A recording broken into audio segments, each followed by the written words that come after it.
Hello and welcome. This is NTA Tuesday Live and I'm Cyril Stover. Now the world is currently grappling with a severe food crisis.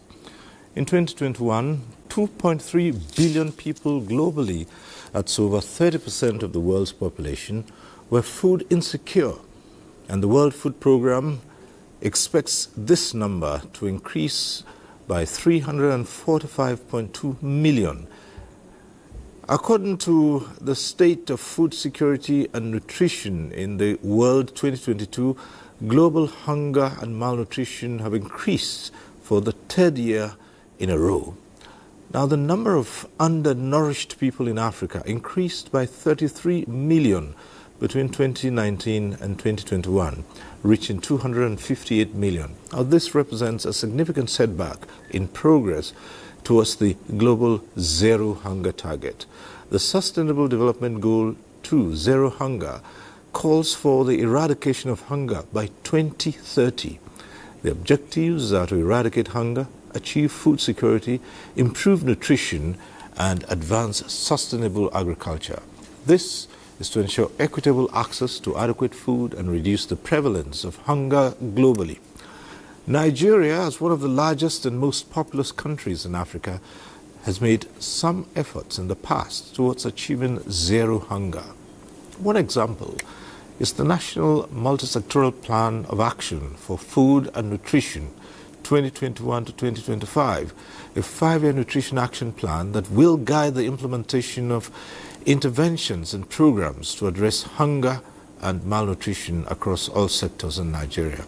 Tonight, NTA Tuesday Live will focus on food sufficiency and stimulus for sustainability. But before we go into the discussion, let's get to see this report put together by correspondent Musa Baba Aliyu. This is what a typical market in Nigeria looks like. An informal marketplace that serves as the primary source of food sourced directly from farms. It is the key center where inflation is gauged as high or low based on consumer reactions. These markets rely heavily on farmers and middlemen who buy directly from producers and supply the markets. Surveys indicate that informal commodity markets are experiencing high supply of produce, including grains such as beans and tubers. This has led to a nationwide drop in their prices. For instance, in just 9 months, food inflation fell by 9.2 percentage points from 26.08% in January 2025 to 16.87% in September 2025, bringing a greater stability to food prices. The Federal Ministry of Agriculture and Food Security confirmed that the federal government's policies and programs have played a major role in reducing food prices. The ministry noted that despite weather, social and economic challenges in rural farming communities, food production increased by about 5% during the 2025 wet season. The survey indicates that rice production increased by 9.1 million tons in 2024 to 9.4 million tons in 2025, with Niger State leading in production. Maize production was recorded at 11.4 million tons compared to 11.2 million tons in 2024, with Kaduna State recording the highest production. Sorghum production increased by 6 million tons, millet 1.55 million tons, and cowpea stood at 4.28 million tons. National yam production is projected to rise by 2.2 million %, and cassava production is estimated to reach 6 million tons. We shall institutionalize the dry season agricultural performance survey as a complement to the wet season APS, ensuring that national agricultural planning becomes year-round, data-driven exercise. However, farmers complain that current market prices of their produce are discouraging. They point out that while input costs such as fertilizer remain high, the prices of their harvests have dropped by about 60%. They said an average farmer spends around 1.2 million to produce 20 bags of maize, yet a bag is currently selling for only 35,000 naira. When contacted, The Minister of Agriculture and Food Security, Abubakar Kyari, stated that the federal government will provide incentives to support farmers and offset the high cost of fertilizer.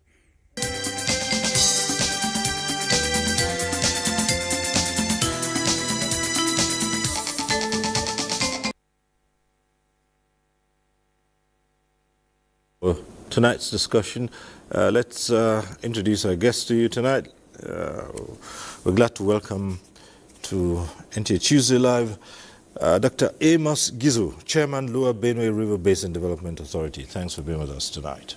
Good evening, Cyril, and good evening, viewers. Right. Okay, let me also welcome to tonight's program Dr. Austin Maduka, Founder and Chairman, Community Allied Farmers Association of Nigeria. Thanks for being here. Thank you, Cyril, and thank you, Nigerian, for having us tonight. Right. And also here with us tonight is Muhammad Awalu, is National Vice President, Rice Farmers Association of Nigeria, Northwest. Good evening. Thanks for being here. Thank you for having me. All right. Well, as you already know, the nature of this program, at some point in time it gets interactive, but when it's that time, we'll remind you of the process and the procedure. But for now, let's get down to the business of the day, which is all about food sufficiency and the stimulus for sustainability. And it's a very good note from which to start. And it's the simplest of inquiries we would start off with. And Dr. Amos Gizo, it's just for you to tell us what food sufficiency means to you and how Nigeria can achieve it. Okay. Thank you very much, Cyril. First and foremost, for a country to be said to be economically viable, it is the ability of the country to put and place food on the tables of the citizenry. Food security has much to do about the production of food and placing it on the tables of the citizens of the country. This is one of the major objectives of the present administration.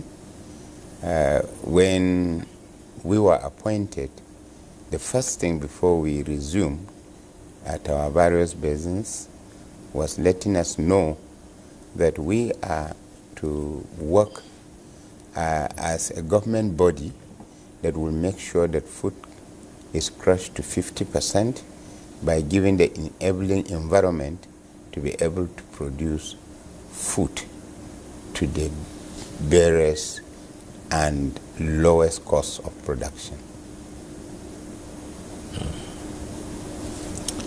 And this, you think, is what is sustainable? It can be sustained. Well, I want to state that in this country, at least I have witnessed as a child the First Republic. It was a history. But of course, I have witnessed the Second, the Third, and the present Republic participating actively, being a councillor candidate in 1976. And I have seen the various administrations of this country. The only attempt where something goes up in this country and it went down was in 1985 when late General Buhari and Idiabo went into making sure that food was produced. And of course, they did produce enough agricultural inputs to farmers. And before Buhari left, that was the first time from the years back that something goes up and it came down. That one. After that, it had been like whenever anything goes up in this country, it does not go down again until now, when food items went beyond the reach of the ordinary man, and with government policies, especially the issue of setting up organs like the basins with the mandate of supplementing or complementing the rainy season farming and making an attempt to achieve 3 farming seasons. That one, and the government policy of trying to bring in food in order to reduce hoarding. And of course, that aspect has drastically brought down the food items in the market, because those that lived on trying to hoard food and come and sell it to the citizenry at high cost found out that they lost because of this. So it has been achieved, because if you carefully think back some few months back, let's say 5 months back to 6 months back, let me say, you just find out. I remember I'm from Plateau State, and of course, you know, we are producers of Irish potato in the country. So whenever I travel home, the only thing most people did ask for when I was moving was to bring in Irish. And I remember at one point, I bought a bag of Irish for 210. Irish is being sold for 30,000 now. And it has been sustained, and actually it has stabilized the economy. Okay, we'll return and examine other aspects of what you've just said, but let's hear Dr. Austin Maduka and his impressions about sufficiency and what has gone into sustaining this, if we are attaining sufficiency. Well, thank you, Cyril. The truth is that the government is really doing well. You know, taken aback from what my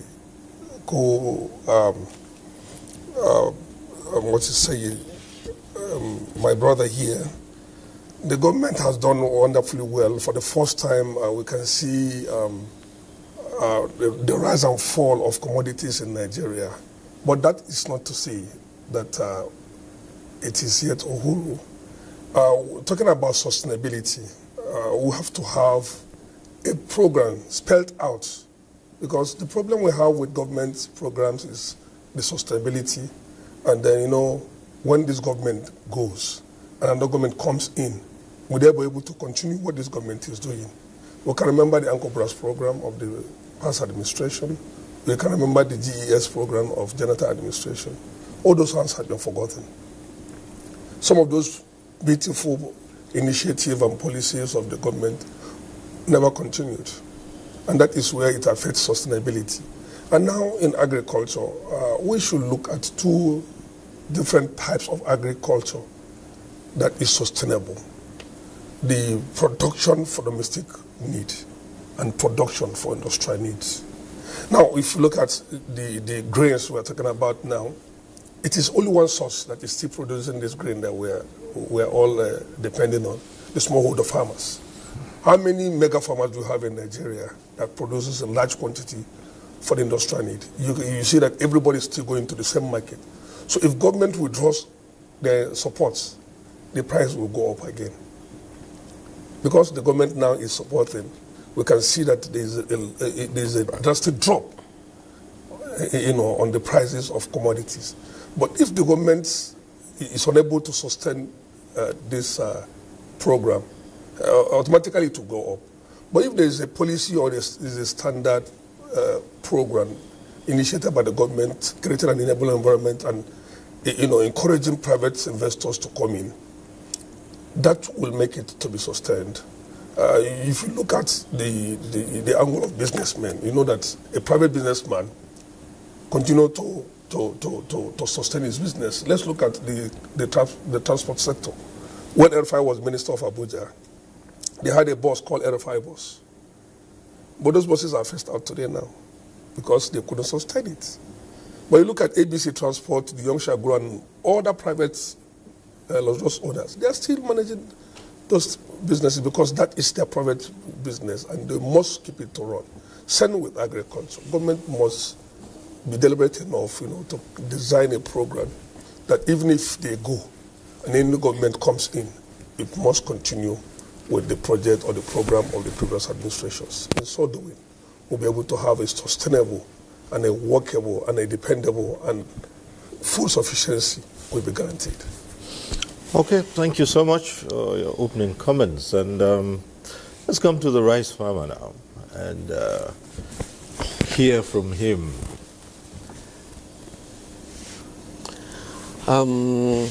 Let me start by saying rice is the only crop that is consumed in every household at least once in a day. That shows how important it is. But recently,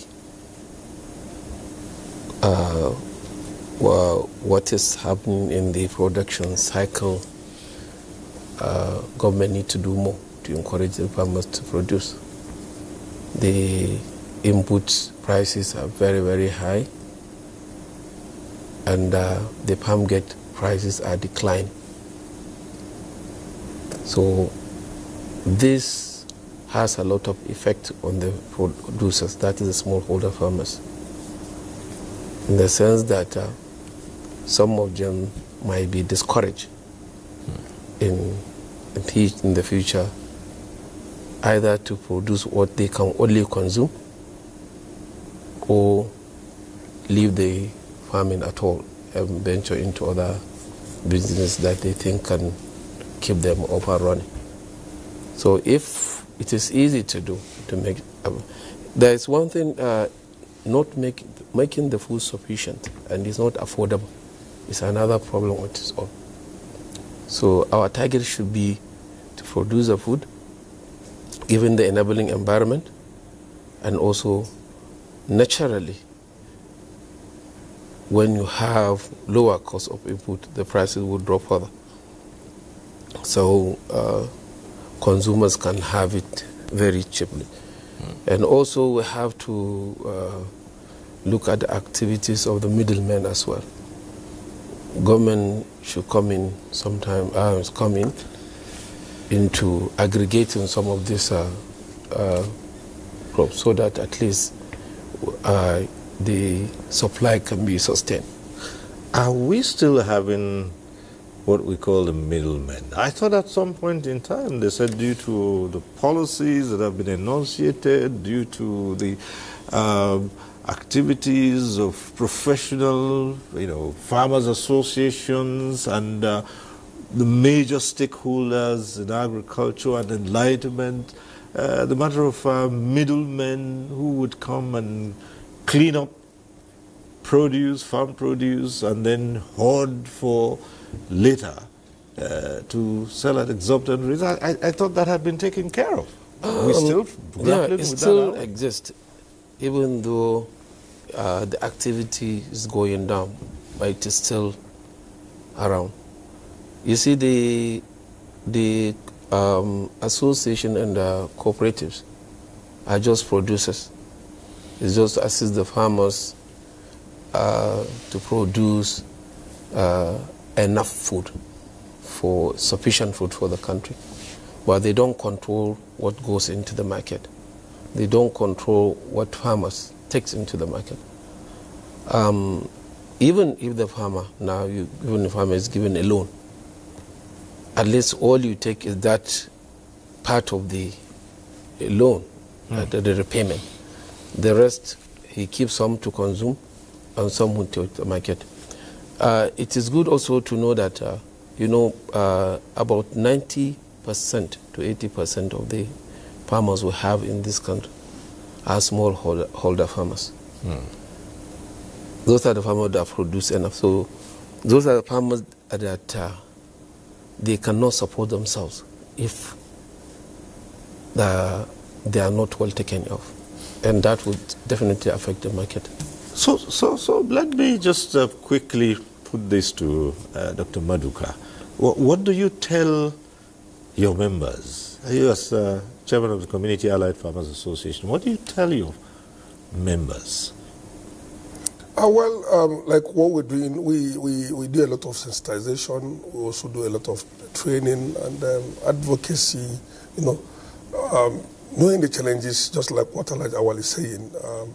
the primary production is usually done by the smallholder farmers, and then some of them who are buoyant enough also not do value addition. So in our case, what we do is we talk to them, encourage them to do more. Just like what you're saying now, this very season, a lot of farmers may not likely go back to the farm next season because of the challenge of cost of agrochemical, like the fertilizer, the pesticide, the herbicides. Because, like myself, I lost over $1 million plus this year, and I don't think I will be able to go back again and farm this year. What I will do is to go and buy and wait. At the time that the prices drops, I will buy and then stock for maybe for my animal feed and what have you. So, and we are trying to design programs that will help our smallholder farmers to sustain whatever they are doing, because you know that gradually this thing will face over. These things will face over too.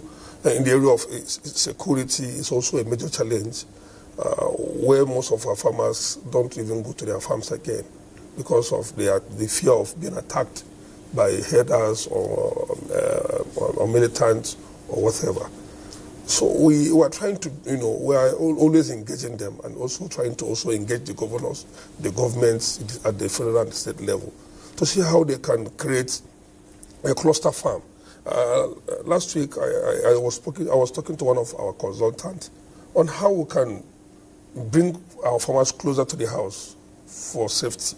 And it's a major challenge because most of these farmers go very far, miles from their place of residence to go and farm, and they are not sure of coming back home.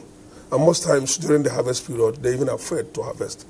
So some of these things are what we're trying, calling out to the government, talking to security agencies to see how they can assist our smallholder farmers to mitigate all this. And if those things are not well taken care of, sustainability is going to be a problem. So the government have to look at it critically. One, land clearing, making sure that more lands are open, security are provided, the elimination of middlemen is also taken care of, the commodity board being constituted, government give assurance of taking. I was thinking His Excellency will be here today. I wanted to ask him questions about Comdec in Gombe that was set up during the time of His Excellency Ibrahim Nkwambu. The concept was for Comdec to do an in-grow and outgrow program for farmers and then offtake at the time of harvest. And then they have storage facilities, so the farmers don't need to be afraid. And then there's going to be a price fixed. So you are sure that whatever you grow, at the end of the season, somebody buys off from you and pay you. So if you are taking a loan from the government or from the bank, you know that at this particular time of the year, you're not indebted to anybody. And then the river basin. I think I want to appreciate Mr. President for reviving back the river basin. All the river basin authorities. When I was young, I know of Rima Basin, I know of all those basins. But for years now, we've not been hearing about the river basin. But thank God, they have been revived. So the river basin also need to contribute because they have access to some of these dams and expansion of, so that we can have food all year, not depending on rain-fed agriculture. All right. Let's come to Dr. Gizo. And you heard the gentlemen, what they said, and the direction in which this discussion, it's even setting its own pace here, because we started off talking about sufficiency and sustainability. Now, yes, the prices are coming down, as you say, and I wanted to know if this is sustainable. But if we're looking at some of these challenges now, we would ask, how long will this last? If we are not producing to that level and sustaining the levels of production, of course, the demand won't remain static, and it does mean that there will be questions over sufficiency. Thank you very much, Cyril. I've heard my colleagues. Of course, they concord with my introductory speech. But I need to give some kind of clearance to the issue of sustainability. This is an administration that came in with a focus, and of course, long-term plans had been part of the thing that the administration had put on ground. And of course, just like you heard Dr. Maduka saying, appreciating Mr. President to put back the river basins, bringing in people of which he believes that they would project his program. And of course, part of the introduction which I didn't make, I am the chairman of Lower Benue River Basin Development Authority and the coordinating chairman of the 12 river basins. For the first time, we have come together and we think together. We are always in my office looking at the problems of this country. But let me go back to the issue of sustainability, as he had said. Of course, he answered some of the things when I had him talk. He answered some of the things I was going to say. First and foremost, the program will be sustained because the government clearly had directed us to go into PPP. And you know, when you involve investors in any program of government, of production in particular, you know they will definitely protect their investment. We have foreign investors who are interested into coming in to invest in agriculture, and at the same time programs that they have set that they would become the off-takers. Food in particular, we have equally told them when they did meet us in our meetings that what we want is not just taking out our food, taking it to China or India or any country, then processing it and bringing it to the country. Our decision is that we will take them. They are going to do a cluster farming. There is one of the organizations that is prepared to put in about $4 billion in the river basins, and that we are going to produce 100,000 hectares of land and recruit about 25,000 farmers. And these 25,000 farmers will be given inputs.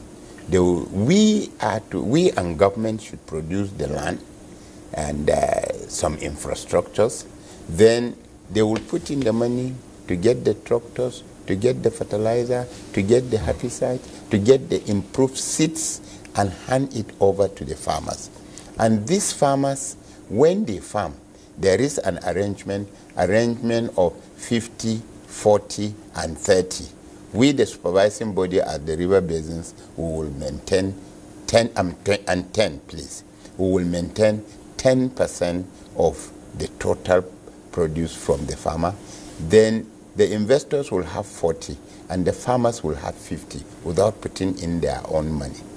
It is a kind of an empowerment program and at the same time aimed at producing food sufficiency, because food security is key to Mr. President. And this is going to be a long-term program that will be given to the investors, that the land will be on lease for a minimum of 20 years. And the investor will definitely want to make up his money. That will clear up the issue of sustainability of the program.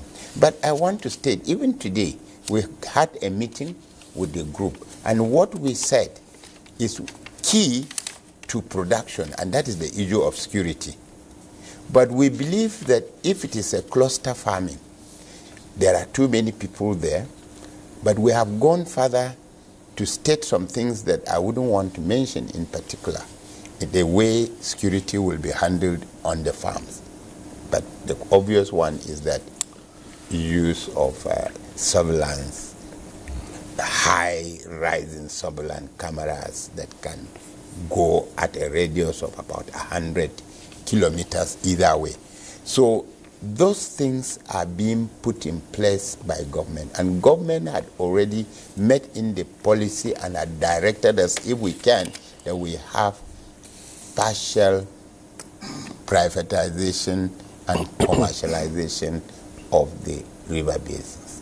So We are working on that. There's much to be said on this, but for now, that is what I believe that will give in the sustainability.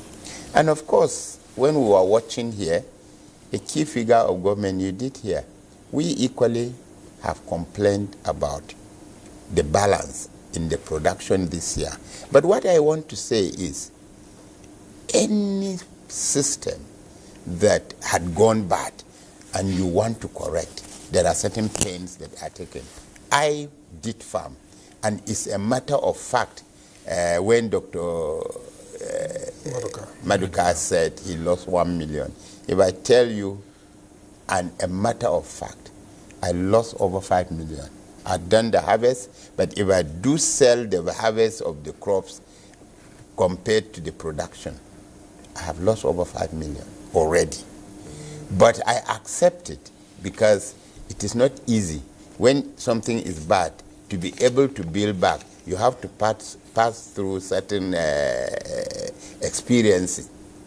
But I'm very comfortable, and I believe that it will be better soonest, and it will be sustained. All right, in addition to the discussion here, we do have a number of reports. Let's get to see this one from Kanu. The Yankaba perishable market is alive with its usual hustling and bustling, but beyond the noise and movement, buyers here are breathing a sigh of relief as prices of major food items continue to drop after months of unbearable hikes. A basket of tomatoes goes for 30,000 naira, while a bag of pepper is currently 35,000 naira, but onions has recorded a sharp increase from 22 to 45,000 naira per bag. We are getting customers, and fresh products are always coming from the farm. We thank God prices have dropped compared to how they were. From perishables to grains, the story is the same at the popular Dawanau market, where an influx of farm products has boosted supply and eased pressures on prices. We really thank God, like Gero now. Before, if you do not have 2,015, but now the price has come that if you have your 1,000, you can buy the mudu of Gero to make your kunu. A bag of millet has dropped to 35,000 naira, while sorghum sells for 30,000 to 35,000 naira, compared to 65,000 naira just some few months ago. Cowpeas has also recorded a sharp decline, falling from 95 to 65,000 naira. A 50 kg bag of rice goes for 120,000 naira. All we do not want in any situation to see that farmers are getting just free things, but there is a need for government to really devise a means, the same means that it also used to bring down the cost of essential food items. So that same strategy should also be used to bring down the cost of essential things like fertilizer. Losses we are seeing, let's say from onions and other vegetables, is massive. So much so that people are beginning to think that people should be encouraged, and the government too can invest in the processing of these products so that the losses can be minimized.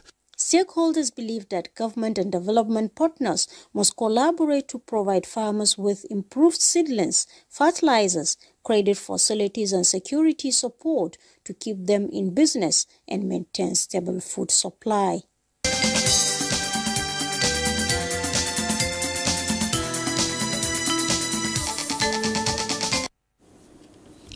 All right, from Kanu to Ebonyi, that's where our next report comes from.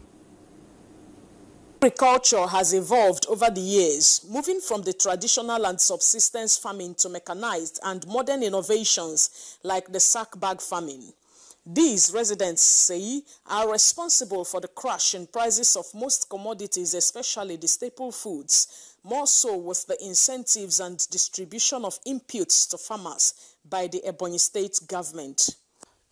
We sensitize every woman to start growing their food, even if they don't have land. Let them use sacks bag farm. And because of that, everybody, including civil servants, all of them went massive production to make sure that there's food on their table. Where before, size of this yam, it's under 15,000, but now it's 10,000, 9,000. This is biggest size. Many people has entered the farm, but before, people are not entered the farm. Yellow is nice, 1.5. White is 1.2.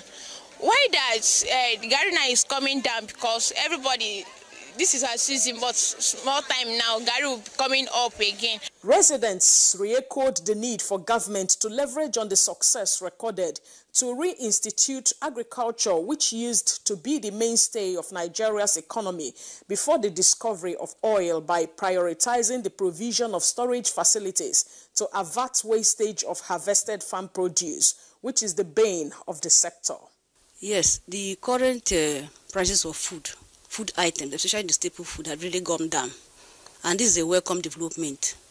You know, this is because of so many interventions by federal, by state, by local government, by everyone. You know, and another thing I also want to speak on is infrastructure like road, storage facilities. Government should also hasten up and do more about that. The Permanent Secretary, Ministry of Agriculture, Ebonyi State, Mr. Fidelis Nwankwo, highlighted some efforts by the state government to sustain the tempo. His Excellency the President approved the opening of the border, so some food came in from other neighboring countries, backed up with the ones we produce internally. So the price of food crashed. And to sustain this, His Excellency the Governor of Ebonyi State did everything possible by creating an agency called Land Development Authority, Ebonyi State Land Development Authority, which went and recovered all government farmlands that were encroached by communities and villages. And this made it available for youths, women, and other farmers to access this land. With 50% of Ebonyi citizens engaged in agriculture, Mr. Nwankwo said plans are underway to lease out more lands to Ebonyi people and cultivate more demonstration farms through the Ebonyi State Agricultural Land Development Authority to ensure sustained food sufficiency.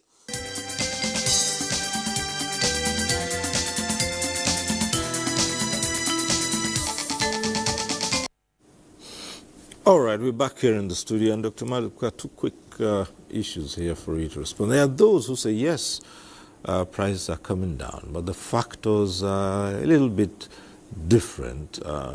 Mainly, one to think it's seasonal. Harvest time, usually you'd have more. And the fact that food is being imported as well. Now, two things I'd like to find out here.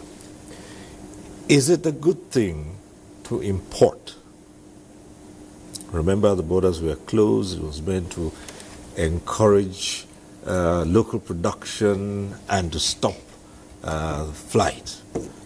Okay. And secondly, when the harvest season is over, are we going to still witness the same scenario? Well, I'm not a prophet of doom. Usually by this time of the season, prices of commodities usually go down. It's a normal thing this season because a lot of farmers are bringing in fresh harvest from the farm. Some borrowed money, some in cooperative societies, they collected a loan, some from the bank, some from their family members and what have you. So this period they want to sell, pay back what they've collected. So whatever they make as profits, they are good to go. But looking at the sustainability and looking at the rise of prices, well, I don't want to predict doom for our country. Our prayer is that the price should remain the way it is now or even go lesser. But I want to plead with the government to sustain the tempo and also look at encouraging farmers with support, just like what the administration of General Muhammadu Buhari did and Goodluck Jonathan did, giving subsidy, an intervention that would reduce the cost of production. 3, 4, 5 years ago, a hectare of cassava takes between 200,000 to 350,000 to grow a hectare of cassava. But today, you can't do that with less than 1.something million naira. And there's no way you can compete with somebody growing cassava in Cotonou or in Ghana or in South Africa. And if we're going to the international market, you know, we can't break even.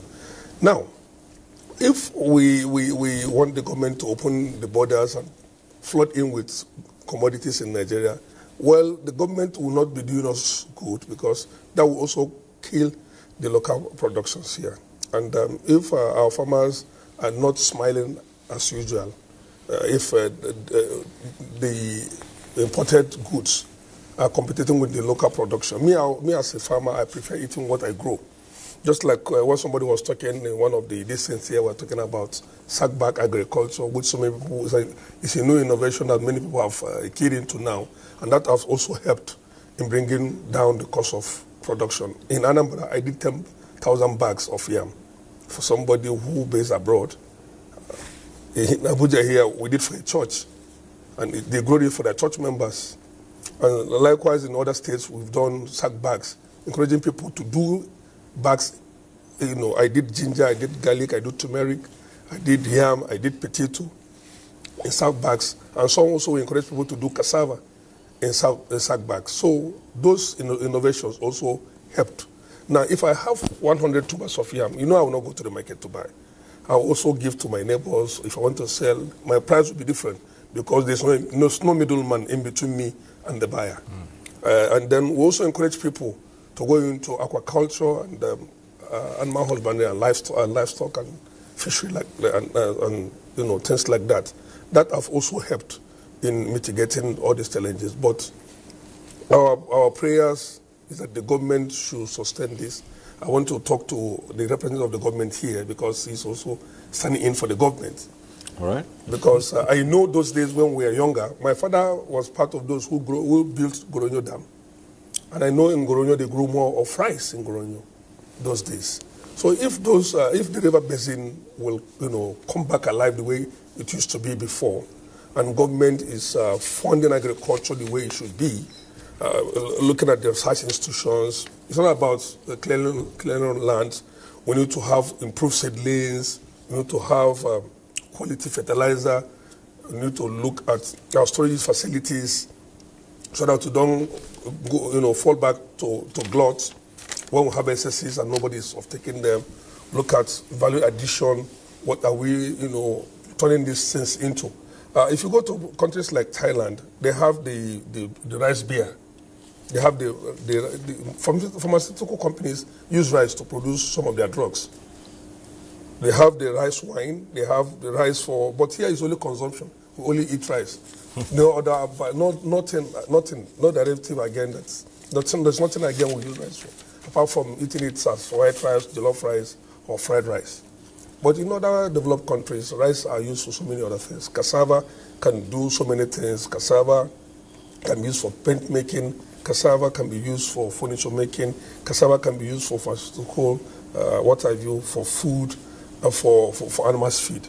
So the government should look at those directions and see how these things can be sustained. One, there should be more sensitization. People are not well informed in terms of the modern technologies, and now with the coming of AI, a lot of informations are there for people to tap in. But if you look at the majority of these people that are growing these foods, they are local people. Some of them are not educated. So we need to do more. We're looking at the area of insurance, insuring the crop and also insuring the farmers. Because most of the problem we have is that when a farmer collects a loan and he dies, the payment becomes a problem. And you know that will not sustain the program again because you can't go back to such kind of failed or bad loans, you know, to sustain such kind of programs for continuity. So the government and private sector should sit at a round table and see how we can, you know, make agriculture more sustainable for the betterment of all of us as a people and as a nation. All right, thanks a lot. I am told that we've been joined by Dr. Ifeanyi Amos Ekweme, He is of the Department of Agricultural Economics and Extension, Ignatius Ajuru University of Education, Port Harcourt.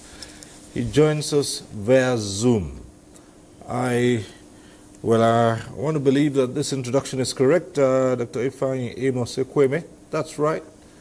Well, right. Thank you so much for joining. Right. Thank you very much for joining us. And well, you probably have been following this discussion on food sufficiency and sustainability. Let's hear your thinking about the subject matter and of food sufficiency and how it can be sustained in Nigeria.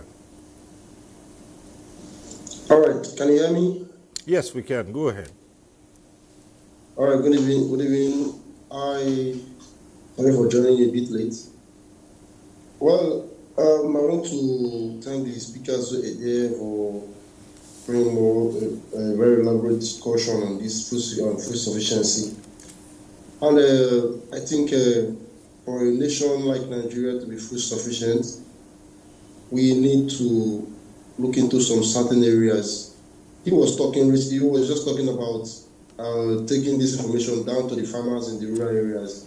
I think one aspect we need to look into very much is extension services in Nigeria. When I was growing up, we used to see extension workers come to our rural communities to come and advertise or inform the farmers in the areas about new seedlings and improved varieties, or that was just developed from a research institute. But today, if you go to our various ministries, you will understand that we are lacking extension services.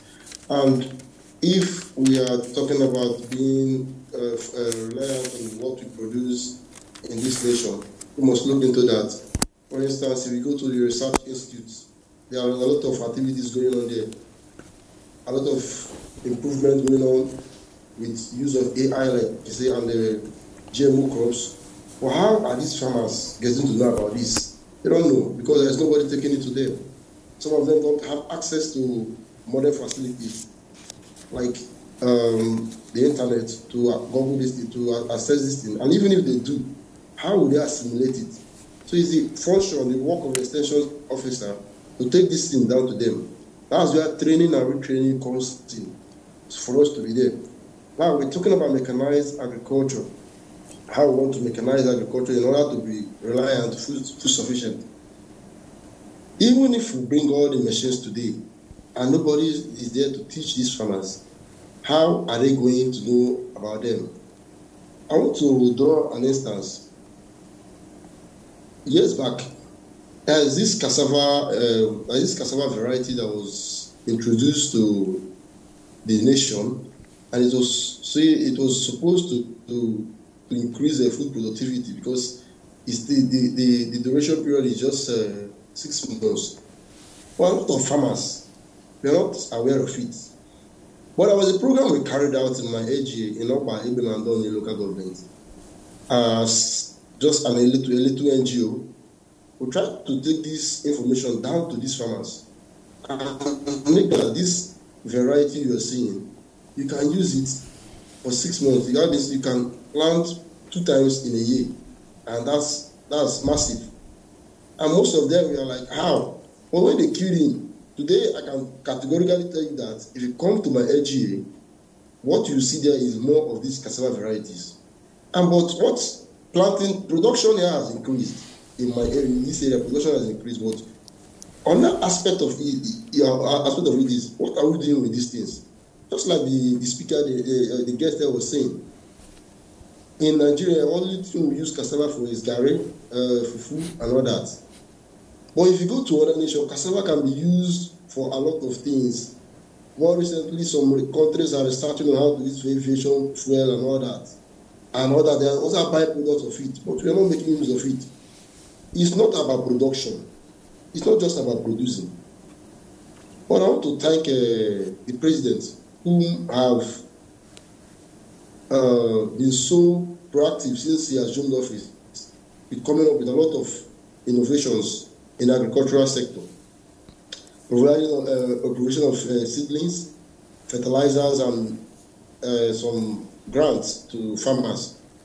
But these things cannot be useful without proper management and follow-up. In this country, one thing is there to make policy. The other is for us to follow it up. And for us to be where we want to be, we must make policy and see how we can drive this policy down to the rural areas and down to the end users. And in order to do that, so that we can achieve the actual aim, because every policy, I believe, have the reason why the government actually wants that policy to strive. And most of the reason is that for those policies, they are being made so that so that it can also increase, it can reduce poverty rate or eradicate poverty and increase our food productivity.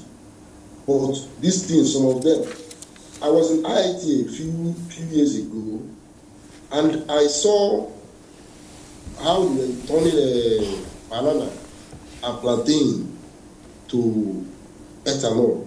I said ethanol on the cycle and all that. I asked them as a student, what are you going to do using this for? They were explaining a lot of things. And if you key into this, Nigeria can make money out of this. Another example I want to give. I am into oil palm production in this place. We are producing. But what are we using? Hello? Can you hear me? Yes, sure. Go on. We're with you. We're with you. We are with you. Go ahead. Hello? Right, go ahead, but we can hear you clearly. Hello? Oh, well, okay. Signal's freezing from your end there, but we'll return to him in just a moment, and because there was a very important point he was making here, and we also heard it from the studio here about us just consuming without using these items for something else. But let's come to the rice farmer once again. And since rice is a good example to use here, I mean, one of the staples. And the question is, how effective these interventions by government, have they been effective? Interventions such as input subsidies, these are the things we're asking for, irrigation programs, and of course, this matter of the strategic food reserves. Have those been effective? Yeah, I think Mr. President, through the Federal Ministry of Agriculture and Food Security, has done a lot actually in making sure that the prices of food have come down. And he's also trying as much as possible through the provision of mechanization tools to improve the yield. You know, one of the problems we have is post-harvest losses. And with mechanization tools harvested and thought, you reduce that by almost the harvest loss to about less than 5%, which is very key. And that is one. Also the storages that of taking and storing also will go a long way in protecting the consumers from the havoc of those hoarders. They hoard at a later time, sell at a very, very high prices. I think government did that last year, and I hope they will do that again this year. Coming back to the prices of food, how to sustain it. And it's not only to sustain the food, make it sufficient, but also make it affordable. What do you do? Is one, the government should continue and have this distribution of input targeted to the clusters and then corporate groups. Well, those are places where you can control that certain control. You can control the farmers, and you know who you are giving your inputs, and you can also question how they are utilized. Coming to the irrigation scheme. Irrigation schemes, I'm glad that they are now organizing themselves into a kind of speaking with one voice. Irrigation scheme can produce 3 times in a year. They can produce, each harvest I think is for 4 months, and they can do that 3 cycles. But you see, another key thing that they have to look into is the cropping calendar. When the cropping calendar is not right, you hardly get it right. That is, they know the starting period of each cropping season and where it ends. Like in this part of the country, the northern part of the country, we have 2 cycles of the dry season and 1 cycle of wet season. And in the southern part of the country, we have 2 cycles of wet season and 1 cycle of dry season. So this, God has designed it this way, so we can produce throughout the year. Rice also is all about water. Wherever you have water sufficient, you can produce rice. So we have this comparative advantage that in the north you can produce also twice. You can do 2 cycles in dry season and then 1 in wet season.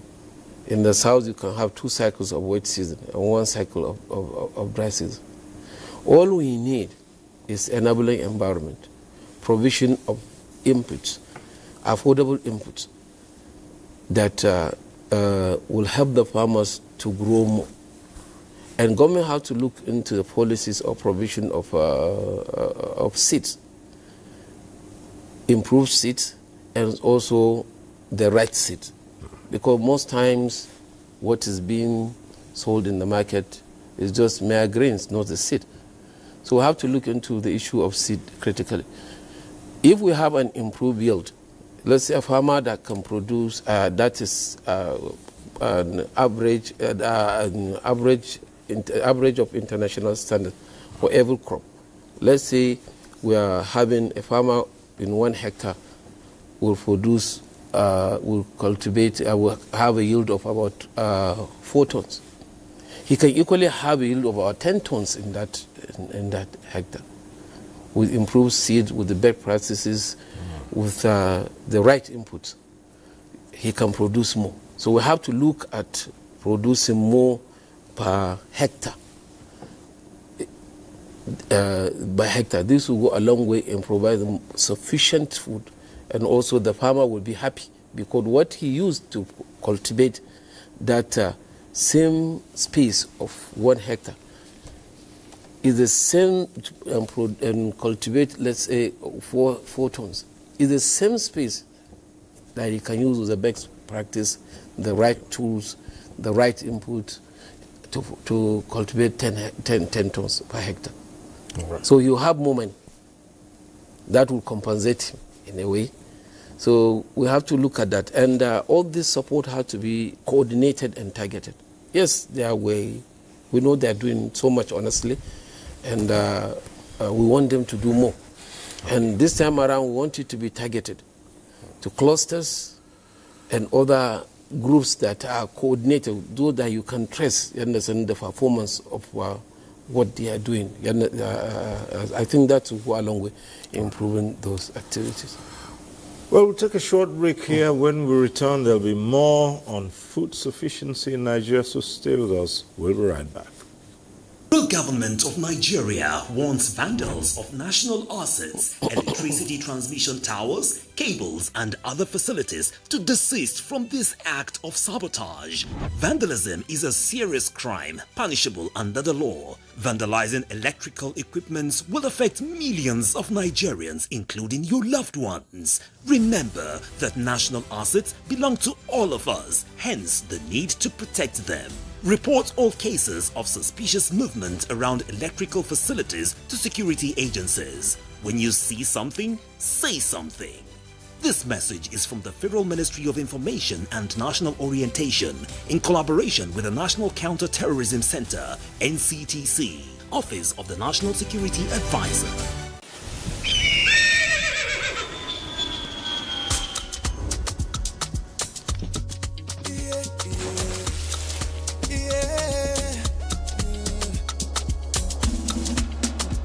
From the Atlantic across the savannah to the Sahara, we rise, a land of the free, we know they tire. We dream great, our spirit is undying. Resilient, rooted like palm tree, we sway in colors, with undying demand. We make solutions, we ignite passion, yeah. Ethnicity is unique, we are more than destination. We are Nigeria, strengthened in unity.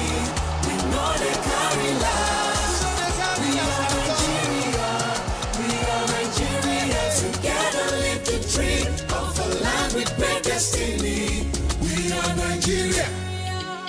I am the real Nigerian. Brought to you by the National Orientation Agency, NOA.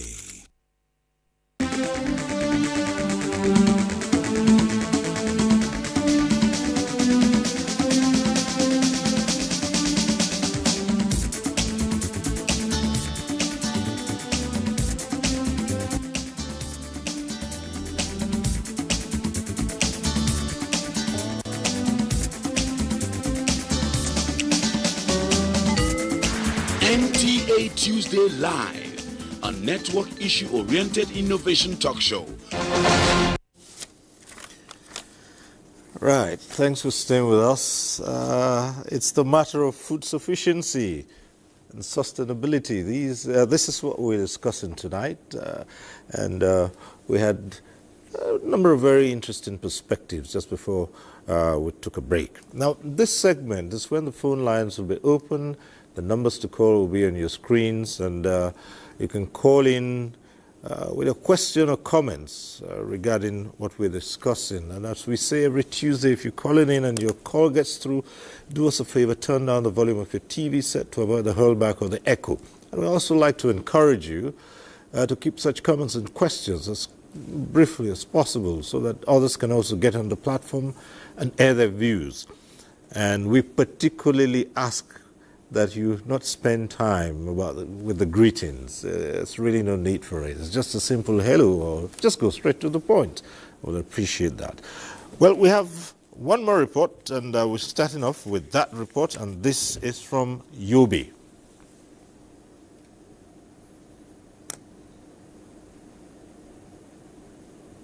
The federal government's recent interventions, ranging from subsidized fertilizer and improved seed to credit support and mechanization incentives, are driving renewed momentum in food sector. The relevant agencies and partners continue to strengthen coordination to expand production, stabilize markets, and ensure better food availability for households. In Yobe State, these national efforts are already reflecting in local markets. Surveys from Damaturu and Potoskum markets showed a drop in prices of goods, particularly grains and other staples, as more produce reaches the markets. It is gratifying that the intervention by the state government last year has contributed tremendously to the increase in food production and economic empowerment of our people. Therefore, the government found it expedient to intensify this intervention. In the year 2024, procured various types of agricultural inputs and distributed to the nooks and crannies of Yobe State.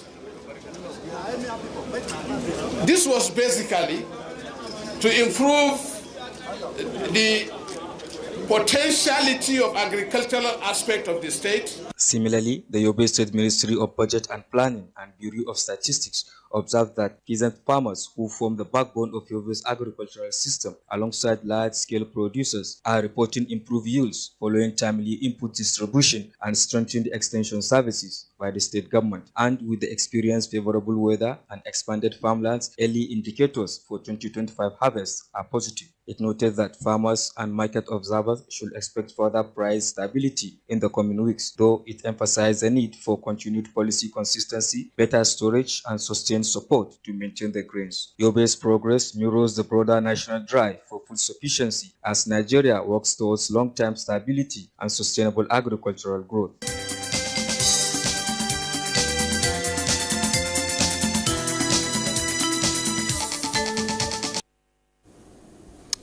All right, here we're back with the issues, and as we await the calls, just before the break, we were on to Dr. Ifeanyi Amos Ekweme, and somewhere along the line,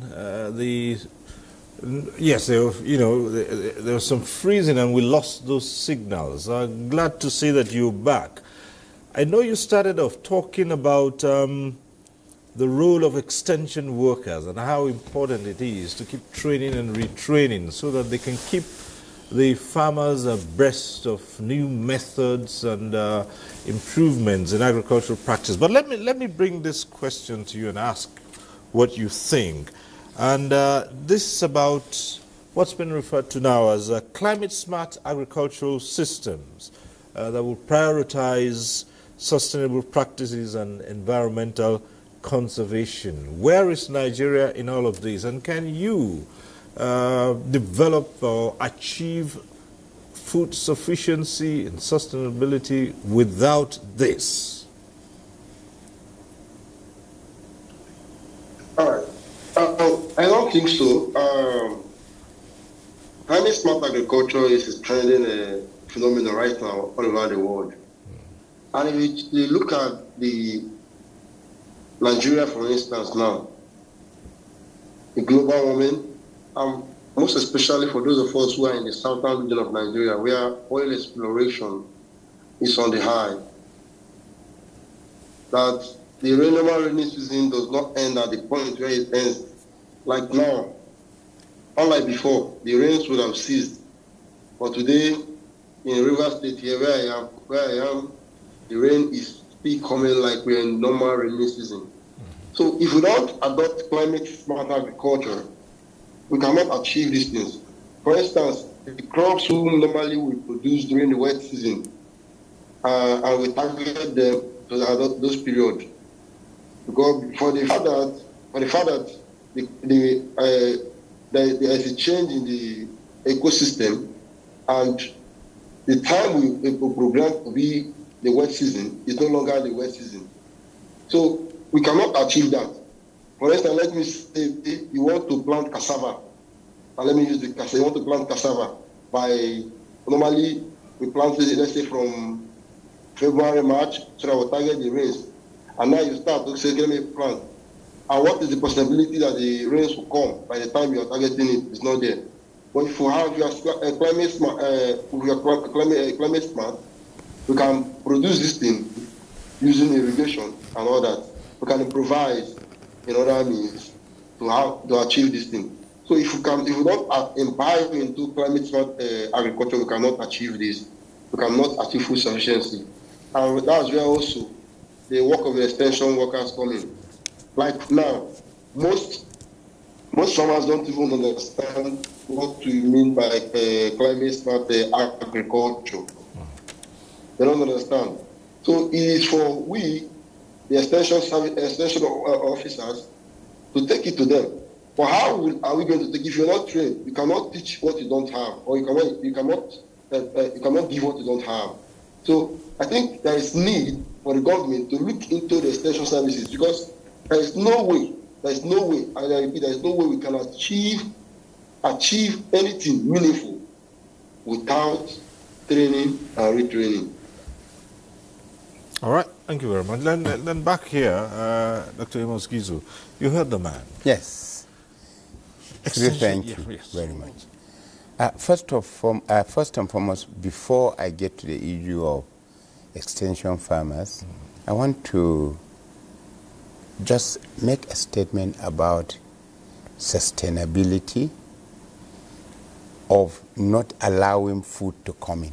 Right. I want to state that this was done because hoarders had so much of food waiting for the rainy period for them to be able to bring out the food at exorbitant prices. Okay. It was a temporary measure. Yes. So how long should this go on? No. It will not continue. I am saying this, that this will not continue, because if you just go into some stores today, the food that they hoarded about 2 years back, they are there, and they will get rotten. They will not be there. So since the price is stable, if they continue to say they will keep it to hold it, government will be doing some interventions like what it had done, and of course they will lose. So that will stop this. So I want to say this. Then secondly, the issue of retraining or extension workers. Right. The river basins are at best of it because every river basin have project sites. In a state, for instance, my state, we have 6 project sites, 2 from each of the senatorial districts. And the purpose of these project sites, it has officers that are supposed to be extension workers that will be training the locals. So that program is on ground. We are only happy that we have a president that has decided to resuscitate the river basins, and we've told our colleagues severally, we've had meetings, that this program and project sites should be brought back, because we have farms. At every project site there are farms that will be used. And just like we had someone say about the issue of government of Ebonyi, when we had the report, taking over the lands that were meant for government to do all pilot programs, taking them over. That is something we are doing because some of the lands we have are being encroached on. Therefore, we had seen extension workers 1984, 85. There were extension workers every village. I did witness it, and we are trying to even do better. Then the second thing is this irrigation, which of course it's our main mandate, managing water for food production, for water for consumption, and water for industries, industrialization. The current system, we are encouraging managing this water through use of drip irrigation. It's faster than going into gigantic production of dams where you will spend 10, 15 years. It's a long time thing. So what we have planned to do in order to help the farmers is to go into using the water, whether borehole or well or whatever, but using the drip machines where you can even transfer. If you have a big place like this, you use one here, and you see irrigation gives you the best of yield than even the rainy season because it doesn't have the issue of flood. You give in the water as demanded, you maximize water and whatever. So we are bringing that system in to be able to help the farm. The local farmer can have just one system of irrigation, which is not more than 3,000 naira, a system of the movement. You just, 300,000 naira. You just move it from one point to the other, and you will be able to cultivate large hectares of land within your own period, controlling the water, no waste, and of course no flood. And whatever you control, you do it as it is. So there are a lot of programs we are putting on ground. Lastly, to succeed, the foreign investors, the consultants, the farmers, government, river basins, Ministry of Agriculture, Ministry of Water Resources, we have to come together with the state governments to come together to package up and help the people, because every aspect that I have mentioned, every organization I have mentioned, they have a key role to play. Like my friend here, after your program, I thank you for bringing my friend. We are actually looking for refund. They are our people. They are part of us. But for my friend having to be this, we would need to sit and bring out a program that will help government to help the people. this is a people-oriented government, and it is willing to make sure, and it had already demonstrated, to make sure that food is put on the table of the citizenry. Thank you very much. All right, thank you. I'd like to return to the matter of mechanization. And again, we've heard different aspects to it, how important it is, but with a caveat, really, saying you could have all the mechanization in the world, but without people with a hands-on knowledge and how to put them to use, you would not be achieving much. But again, we still find that, as all of you have agreed, it's the small farmers who are producing, and they hardly have access to mechanization. That's the question we want you to take on, because we just want to take in this call that is coming through. Shamsuddin, who's calling in. Hello, Shamsuddin, let's hear you.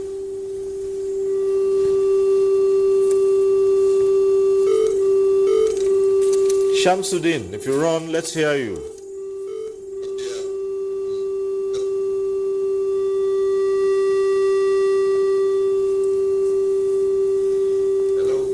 Yes, Shamsuddin, go ahead just as soon as you turn down the volume of your TV set so that we avoid this hurlback, this howl. Right, thank you, go ahead.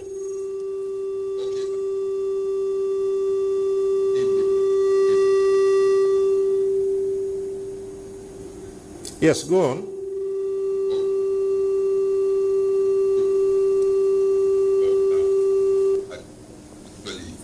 In KB here today, I'm a farmer. Well, and then I am into business. Yes, and we are having, sufficient, support from the government of KB in terms of agriculture, actually.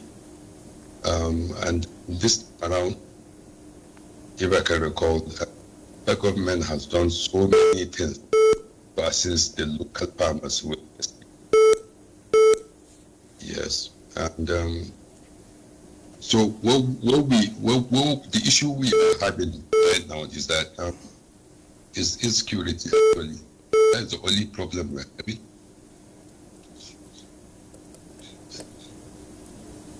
Well, the state government are doing well, much better to improve farming activity. And we, like the other part said about Ministry of Agriculture, Ministry of Water. Yes, we have been collecting with them, and then we have sufficient, water supply, and then the government has been given, generator to pump water for especially rice farming, and then which, in progress. And as I'm telling you, as yesterday, the bag of rice with 8,000 naira in Kebbi. Yeah, so I think we are still appealing to the government to assist, especially the local farmers. Yeah, because due to our language.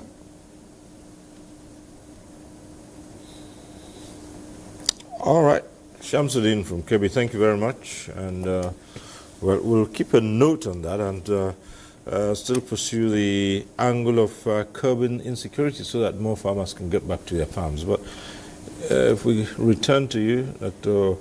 Maduka, on the matter of mechanization. Oh, thank you, Cyril. Globally and locally, if we want to sustain agriculture and grow more food, it's very important that we must think the way of mechanization. And mechanization is not only about tractor, because when you talk about mechanization, people think of only tractor. Tractor is not the only equipment. When you talk about mechanization, we have the harvester, the planter, the sprayer, and so many other equipment that you need, in agricultural mechanization. But one thing is very, very important, the importance and the usage of mechanization is what we'll also look at, training and retraining people, and then managing these tractors. I remember in 2015 or thereabout, I was in Oyo State, and in the whole of Oyo State, I think they have only one tractor in each of the local governments. And that's not enough. Annually, by this time now, in Taraba, in Nasarawa, in some part of the northeast part of Nigeria, people who does dry season farming start looking for tractors. And you see that some of these tractors are mostly owned by private owners. The government mechanization section of the Ministry of Agriculture no longer works. Even in the local governments, most of the tractors, you can't find them again. So I think for us as a people and as government to go into full-time agri-mechanization, one, there should be a dedicated program for agricultural mechanization in terms of land clearing, in terms of land preparation, in terms of cultivation, in terms of farm maintenance. And then there should be a pool or a section or a station where these things can be applied for and then also be gotten. Because now, if somebody wants to even get a tractor, they don't even know where to get them. They don't even know where the service providers are. Apart from, I don't want to advertise for anybody, apart from the private tractor owners and then the tractor association, and then some, like Rifa, I think they're working with Afan. They have their own tractors, but it's not enough. Thank God the president launched a tractor a few days ago. And I saw also, I think, on the social media, where they're also advertising that people should go and apply through the Bank of Agriculture. Now, how many of the farmers are aware of these windows? And how will they be able to access this fund? We're also doing a private-driven project of such, where farmers can pay down about 6 million, and then Bank of Industry give them a loan of 10 million to acquire a smaller tractor from Indian. So such kind of interventions can go a long way to support the agricultural mechanization policy of the government. But we need to have a dedicated program for agricultural mechanization, and then we'll train the operators and train the motor boys and have a station where people can apply. For instance, those who want to go into dry season farming should start preparing for dry season now, and those for wet season as early as January can make payment, just like the the growth enhancement scheme of Jonathan. So you know a redemption center or a service station where you can go and apply. And maintenance is also important. It's not about buying them. It's also about maintaining them, sustaining them, and making sure that these things are not destroyed, because most times public property belongs to nobody. All right, back to the phones. Dr. Edim, I believe, from Port Harcourt. If you're there, go ahead.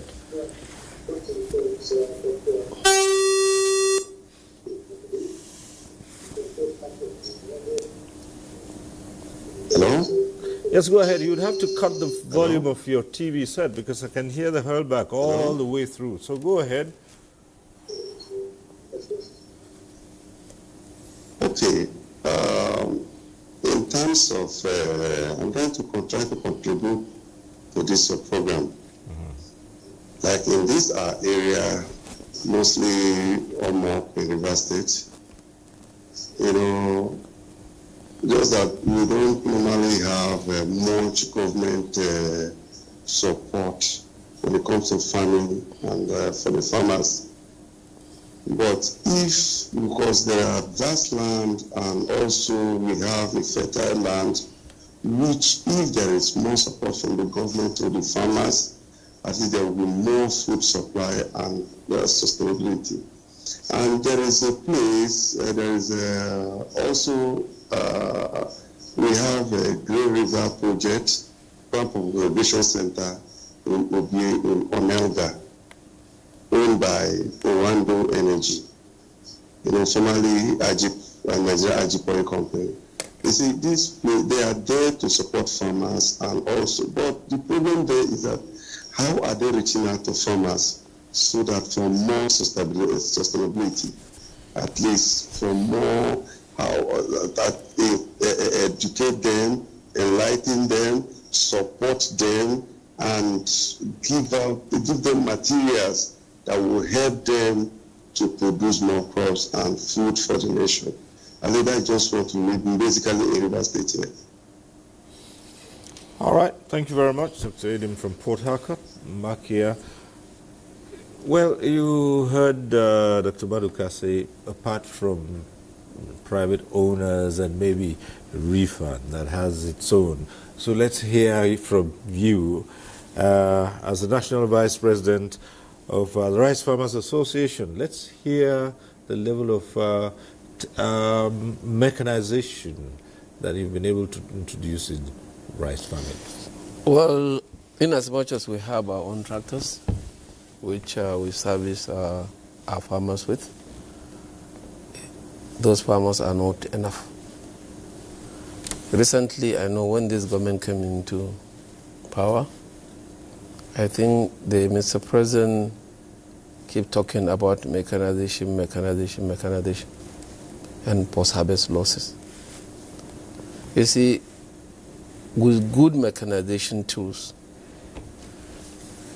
you produce more food at a very controlled price, very cheap. Because your cost of production will definitely drop. And when the cost of production drop, definitely it will affect the consumer also, will have some relief. So what we want with this federal government programs on mechanization is to have more tractors. The number of tractors, the program approved is not even enough. We pray the president will acquire more tractors and other mechanization tools. Just like my colleague just said, it's not just the tractor. You have the harvesters, you have the planters, you have the boom sprayers. These are things that a farmer that cultivate 1 hectare of land. With the mechanization tools, he can cultivate 5 or 6, or 3 at least. And then the yield will be higher than using manual means of land preparation, planting, and whatever. So it's a good thing. And what also we want Mr. President to do is to maybe have these tractors distributed all across the country. Of course, the irrigation scheme should have also as much as possible the right number that will help them to produce 3 times, and they support their farmers 365 days of the year, because that can happen. But like I said, they have to come up with a plan, cropping calendar, right cropping calendar that will support the seasons. Most times in this country, we start preparation at the middle of the season. Like a dry season, we should start preparing by now, or before this month. Like October, we're in November, I guess. By October, we should start planning for the dry season. That is the first cycle in this part of the country. That is the northern part and north central of the country. If we can have those plans and then strictly follow them, I think we can have more food and we can reduce wastages. We waste a lot, Mr. Sir. Especially in terms of post-harvest losses. In post-harvest losses, our post-harvest losses are huge. A farmer, in some crops, a farmer can lose up to 50%. Some can lose up to 20%, 30%. It depends on the way of which those crops were harvested and treated. So we can reduce more wastages. And once we reduce the wastages, definitely we have more food and the prices definitely will come down and be very affordable. Okay. So all we want from our Nigerians to have is sufficient food and affordable. Our farmers are very hardworking, very resilient. They can grow anything. We have the land. All we need is the will, the political will to produce, and we'll do it. We can produce and export. There is no need of importing any food into this country. Before, it was just like it's almost impossible to when you see strawberry, is when you go abroad. Today we produce strawberry, we produce apple, there is nothing that we cannot grow in this country. We have the land, we have everything. God has given everything. We need to produce. All we need is to have a coordinated effort, you understand, to use those advantages we have. All right. I like to think that Dr. Ekweme is still with us. Signal still good. Can ensure if you can. All right. There you are. Well, I believe that will improve. But if you can hear me, let's take this to you.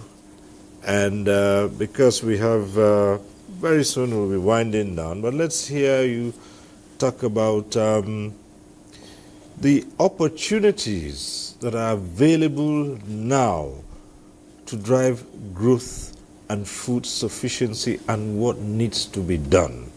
If we're looking at eradicating hunger by 2030, zero hunger in Nigeria, how close are we to achieving that, and what does Nigeria need to do to attain that?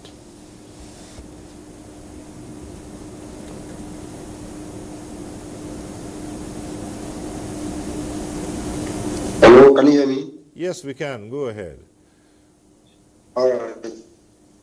Well, Nigeria can attain full food sufficiency or security in a very short period.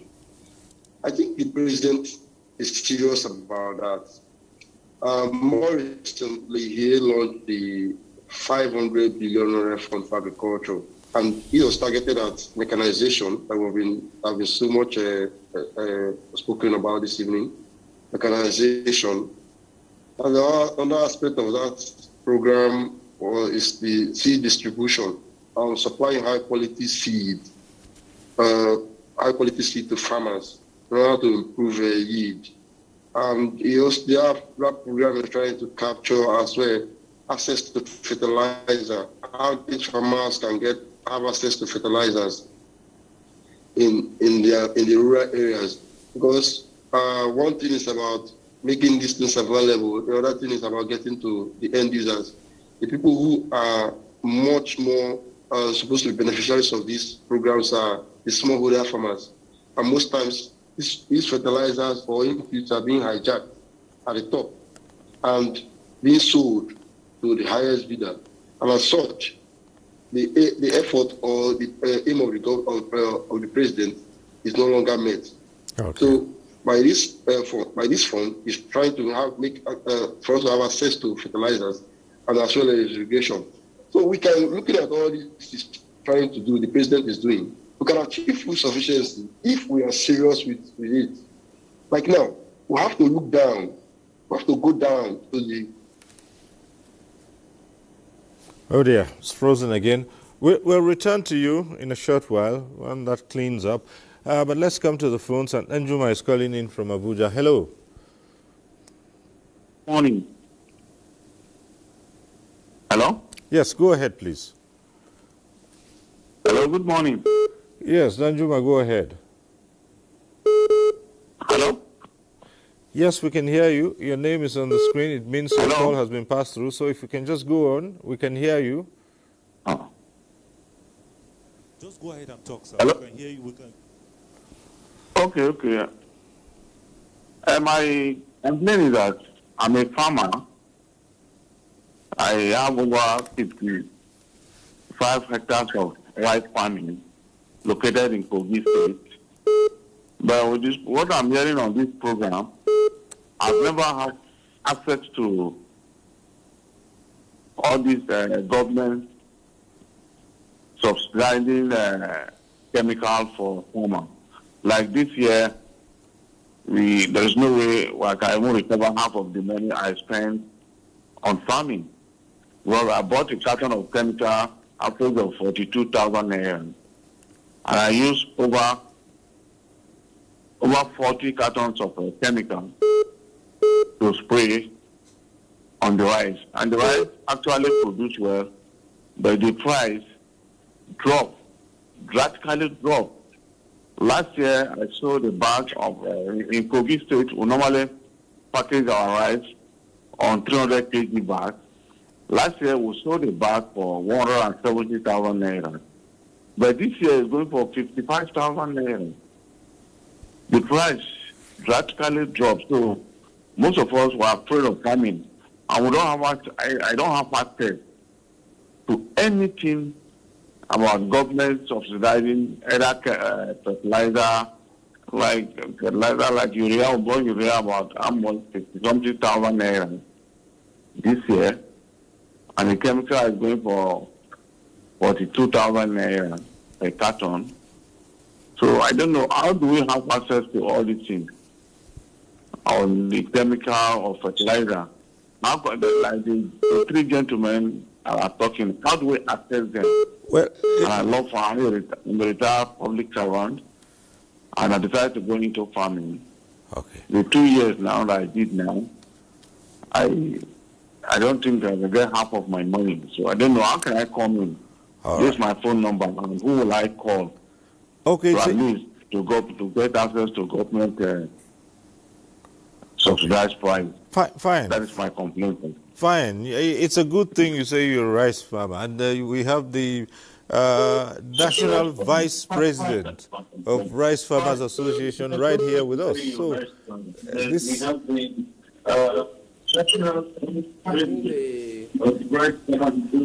Please turn down the volume of your TV. The hurlback is all over the place. Yes, and the National Vice President of RIFAN is here with us. Well, what I can just pray and plead with the government to reduce this, find a way of reducing this prices, the cost of input, bring it down. Well, he said he doesn't even have access. He doesn't even have access. What to do, where to go, how to go. Now, well, RIFAN perhaps would step in here. We don't have fertilizers to sell. We don't produce fertilizers. Even if we buy fertilizer, we buy it from the open market and we'll sell it at that same price. Can I come? You understand? So I think he is talking, maybe he's directing the question to the government. No. Interventions. I think what he's saying is membership, because it is the responsibility of the associations to make available. Yes, that is exactly what I was trying to I'm coming, sir. See, RIFAN have chapters in all the states of the federation. Same with my organization, Community Allied Farmers Association. Now, what we are supposed to do and what the government is supposed to do is to have a database. We don't have a database in this country. There should be a holistic agricultural database. And then in every organization, we should have an ICT expert who takes inventory and records of people who goes into whatever production. And the government should also create, like if you go to the Ministry of Agriculture now, in Kogi State, they may not even have an agri-desk officer or a rice desk officer. But what I'm simply saying, if you look at it this way, still you have to go to market to buy. Listen to me. You have to source for funding. Yeah, for sure. You understand? If you are sourcing for that funding, you are getting that funding with interest. Let me say something. Yes, sir. The truth of the matter is that there are certain individuals that think they cannot belong to organizations, to an organization, that they are institutions on themselves. No matter how big you are, you should belong to an organization. Rivan cannot say as a body that they have put in their requests for government and a certain percentage of such requests have not been met. Because once you have an organization and you are able to approach government, government will definitely subsidize the organizations. For instance, the issue of the tractors that about 200,000 have been, about 2,000 have been launched. More are coming. And for it not to go into hands of the wrong people, we have decided that when such things come, we look for farmers' organization, whether yam farmers, rice farmers, beans farmers, corn farmers, and we give this to them. And if you don't belong to that, like our gentle friend that had just spoken, if you don't belong to any association, it will be very difficult for you as an individual. I think I'm getting, if you had allowed me to conclude my statement, I've just explained to you in details. What I'm simply saying is that, yes, you are right that he has to belong to an association. For us, we have database of our farmers. We have every details of at least the farmer. We capture some significant number of farmers, which we have their locations, we have their names, we have all their details. We have it in our office. We have a database, quite all right. But you see, and at the same time, we are putting in this request also, and we are following it up. And we believe that government will listen to us and do. But what we want generally is let government come up with a policy to reduce this cost to a level that anybody can go into market and buy. We have to come up with a policy that can be sustained. You understand? Government cannot continue to give young people, farmers, year in, year out, you understand, giving you free fertilizer, free all this. If we want it sustained, to sustain the government effort, government has to look at ways, you understand, to reduce the cost of this input. And if those costs of input are reduced, they will translate into so many things. So many people will go into farmers. Those farmers that stop will continue. Those that are there will not increase the number of the hectares they normally cultivate in it. And also, you have to note that, you understand, agriculture is the only business that can employ the whole of Nigeria. The 200 and the 60, or how many, 200 plus we have in the country, agriculture can employ all of us. So we can produce all we need. We can produce sufficient rice. We have done it before, and we can do it. All we need is those subsidies. Once we have those subsidies, we can produce. All right. From my understanding of what Danjuma was saying, we've heard presentations here that the government has done a lot in providing some inputs and all that. But what I heard Danjuma say, that he has never had access to any of this. Now, either directly or through a cooperative or through anyone, but I was interested in what he was saying because he said he was a rice farmer. And I'm wondering if he has a rice farm in Kogi and there's refund in Kogi, would farmers like Danjuma do better to be referred to the association? Because I do not expect that the government will go after every individual farmer. Exactly, that's what, yes, exactly. It's not possible. Okay. So he... Let me chip in. You see, in 2012, I think that was during Jonathan's era, when the Cassava Bread Initiative came on board. I was the national PR of Nigerian Cassava Growers Association then.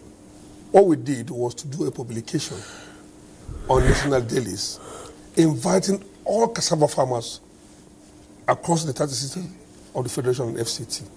If you know you're a cassava farmer, you are farming cassava, whether at the backyard or you have a cassava farm anywhere, identify with your state chapter. And they will give numbers of our state chairman. And then people start coming in and people started registering. And they will be able to do 29,850 hectares of cassava for high quality cassava flour then. So I think what we should do as association is also to make our platform available for people to access informations, on daily basis. Like Benjuba that called, if really is a rice farmer in Kogi State, he should be able to know that there's refund. Whereby he's not aware that there's refund,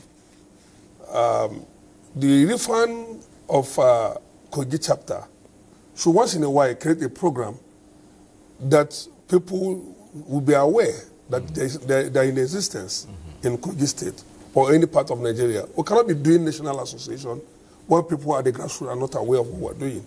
So we must, at our own end, as associations, create platform and avenue for people to really know what we're doing and to also to belong to what we're doing. Because for Danjuma, just like what Doctor is saying here, there's no way if we have a voice and we want to speak to the government will not give us a listening ear. It's not possible. It is government for the people and we are the people. So if we come together now as an association and we said, Mr. President, I remembered in previous administrations, we used to go to the villa to go and have dialogue with the government and we would discuss. That was how the Uncle Brothers came up and so some other agriculture intervention programs came up. So I think we are also at our own end should also create a communication platform so that people can also know what we're doing, and so doing they'll be able to benefit from other policies of government. All right, we're rounding off right now, so we'll just quickly take the closing comments. I wonder if Dr. Kweme is still with us there. Are you still with us? Yes, please. And in just a minute, can we have you just give us a final thoughts on this matter? All right. I want to first of all thank the President for giving the opportunity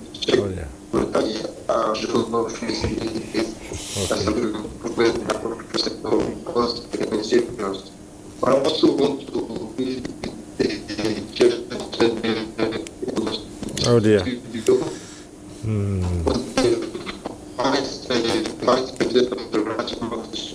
Unfortunately, the sound is not just clean now. Please, can you hear me now? Okay, now it's a bit cleaner, and clearer, right? Okay, I want to please you, the Vice President of the Rights Farmers Association. Okay. So please see how we can get the farmers in the rural involved. Okay. In my area where I am quite from, I know that we have a lot of land that can grow rice very, very well. And some farmers are also doing that.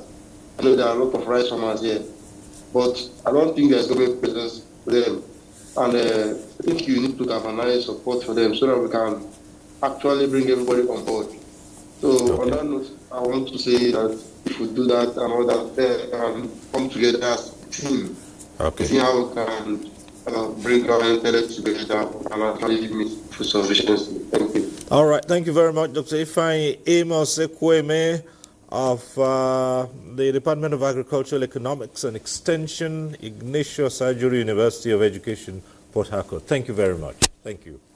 Well, it naturally would just come to you. You heard the man, he made a request. Yes, we know you were Vice President Northwest, but you're still an executive of the National, of the Rice Farmers Association of Nigeria. So, as you close. Sometimes I'm surprised actually because our structure is such that it's from national, state, local government, ward, and clusters. Right.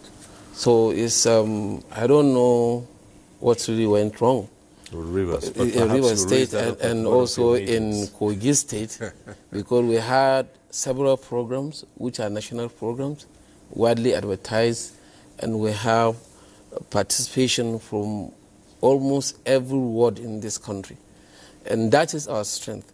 Okay. You understand? We have about 12 million farmers, rice farmers, across the country, registered, starting from the national to the ward.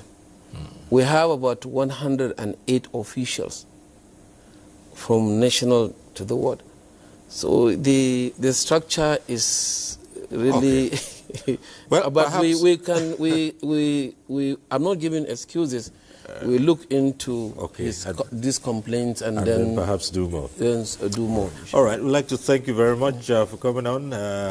The National Vice President, Rice Farmers Association of Nigeria Northwest, Mohammed Awalu. Thank you very much. Thank you. And Dr. Austin Maduka, founder and chairman, Community Allied Farmers Association of Nigeria, COMAFAS. Thank you. One quick last word. Well, I want to sincerely appreciate NTA for always finding us worthy to come on this platform, to talk to Nigerians and talk to the government.